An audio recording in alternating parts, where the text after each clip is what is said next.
Okay, this is the garden 2021, July 31st. Honeysuckle is doing well. We've got our black-eyed Susans. The swamp milkweed seems to have dried up, but we have some pretty flowers in the middle of the summer. In the front, the hollyhock insists on being here, and hopefully we'll get some dye out of it. I don't know the name of this plant, but it's awfully pretty. We've got peppers, okra, which are just starting to come in. We've got our crabapple area, which eventually we'll put a bench in. This had crucifers, and we pulled them, and there should be buckwheat in there, but we still have to put it in. Our herb bed, this is construction over the bench, which is going to be finished by the end of camp. Asparagus with some fennel and a thistle. I'm hoping for the goldfinches. There is our big wildflower bed back there. It needs some help. I just bought $100 worth of plants, which we're going to repopulate the areas that are dry, or empty rather. We allow this pokeweed to grow, and around it, let's see, by the spigot we're growing patchouli, and there's zinnias for the kids to cut. There's not a whole lot left because they did a whole bunch of cutting. Here's the $100 worth of seedlings. We emptied these two early in the season, and probably will start growing microgreens and such in the fall. Sunflowers coming in late this year. I'd say next week they're going to pop. We have pole beans, and we had probably about 60 pounds of cucumbers from about 4 or 5 plants. There's some scarlet runners, more pole beans. We had snap peas growing here. Now we're growing some buckwheat as a holder. This isn't irrigated, but we have peppers, eggplant, you know, the dry sun-loving crops, tomatillos. Here's some blueberries that hopefully we're going to get more blueberries and populate this whole bed with blueberries. So this small bed that's full of goosegrass was populated by onions, and now it's goosegrass. We're gonna do something with it. We have a mint bed. We have cherry tomatoes all along here. They have not been blooming, so I'm going to be working on that next week, and hopefully in August we'll have some nice tomatoes. Same thing with the big ones. We're not blooming. Bummer! This bed over here, this row over here, and this row over here were crucifers. You can see what it looks like when you have the buckwheat growing, which is lovely, with the marigold. That's the holder. And this was our spinach family row, where we had some beets, and of course the Swiss chard, and I think we had something else growing. Now it's just Swiss chard. You can't really see it, but you see the parsley. We have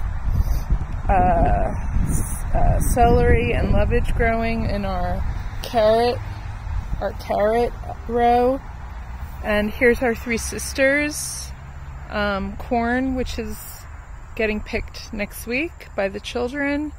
Beans running up. And we have a type of butternut squash that if you harvest it early, you can treat it as a summer squash. It is squash and vine borer resistant. This here was meant to be a cut flower bed, wildflower bed. We've had some hard times sort of just getting it started. We have a lovely patch of a type of goldenrod growing here, and I threw some seeds down, wildflower seeds, and we have some nice flowers here, including some borage. So here's some milkweed. We have in that big wildflower bed that I didn't show you, we have milkweed. These are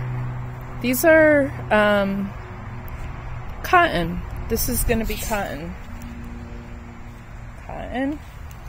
And let's see. This was daikon radishes, and we kept it for too long, and the harlequin beetles started ravaging it, so we just pulled it early. And so far we haven't seen any harlequin beetles. Peppermint patch. This is a wildflower bed that is getting repopulated with what I just bought. We let the rye grow here and mature, and I'm not sure what we're going to be doing with this. This is regular mint. Let's see. Obviously a lot of black-eyed Susans. This is our berry patch. We have blackberries growing on here. Kids have been enjoying them. The kids have been enjoying berries all season. We had gooseberries. We started off with blueberries, went to gooseberries, and now blackberries. Hopefully the garden will do more of that. They love the honeysuckle, and so do the hummingbirds. Walking in here, this is typically where we have chickens, and so we don't grow any food crops. So typically we grow gourds in here. This is a monster gourd plant growing on cattle panels. It also grew late. It's going to be birdhouse gourds, and these are Tennessee dancing spinners that you twirl them and they spin like a top. And there is some peppers back here since we don't have chickens. There's peppers back here, and I think that is the garden for 2021. We'll walk out here. There's some yarrow. We're going to also populate this bed with more wildflowers. And here's that swamp milkweed that's no longer flowering. And anyway, got some weeding to do. Actually, got some major weeding to do. Could be worse. Our butterfly weed isn't blooming as profusely as it did previous years. It's already gone to seed, as you can see, the seed pods. Maybe we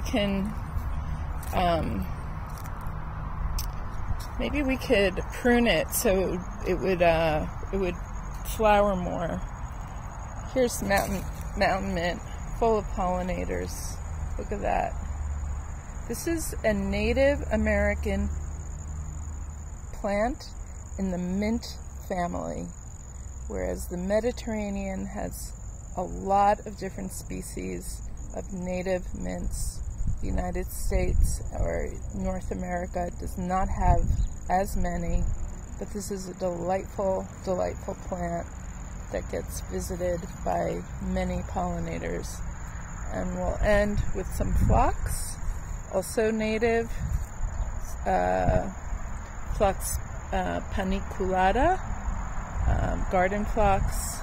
And with that, we're going to end our video.